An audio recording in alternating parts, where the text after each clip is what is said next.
വികലമായ മെഡിസിപ്പിന് പകരം 10ാം ശമ്പള പരിഷ്കരണ കമ്മീഷൻ നിർദ്ദേശിച്ച സമഗ്ര സൗജന്യ ആരോഗ്യ ചികിത്സാ പദ്ധതി നടപ്പാക്കണമെന്ന് Kerala state service pensioners association ജില്ലാ സെക്രട്ടറി വാര്യത്ത് മോഹൻകുമാർ ആവശ്യപ്പെട്ടു. പെൻഷനേഴ്സ് അസോസിയേഷൻ പുയ്യപ്പള്ളി മണ്ഡലം സമ്മേളനം ഉദ്ഘാടനം ചെയ്ത് സംസാരിക്കുകയായിരുന്നു അദ്ദേഹം.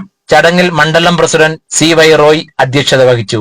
നിയോജക മണ്ഡലം president Kalluvathukkal Ajayakumar, secretary V Madhusoodanan, സംസ്ഥാന കൌൺസിലർമാരായ PO Pappachan, Muraleedharan Pillai, KS Vijayakumar, Simon K Abraham, മണ്ഡലം Congress president K Binoy, block panchayat അംഗം Geetha George, T Pushpalal, Shaji Mathew, Anil Mangalath, Baby M, Suresh Kumar, A Thinkalraj, Gopi Puyyappally എന്നിവർ സംസാരിച്ചു. ഗുരുശ്രേഷ്ഠ അവാർഡ് ലഭിച്ച അധ്യാപകരായ സുജാത, ഗുരുസൗകര്യ അവാർഡ് നേടിയ ജയ എന്നിവരെ യോഗം ആദരിച്ചു. 12ാം പെൻഷൻ പരിഷ്കരണം നടപ്പാക്കുക, മുൻ പരിഷ്കരണത്തിന്റെ 4ാം ഗഡുവും അതിന്റെ ക്ഷാമാശ്വാസവും നൽകുക, അടിസ്ഥാന പെൻഷന്റെ 78% വരുന്ന ക്ഷാമാശ്വാസ കുടിശ്ശിക കവർന്നെടുക്കുന്നത് തിരികെ നൽകുക എന്നീ ആവശ്യങ്ങളും സമ്മേളനം ഉന്നയിച്ചു.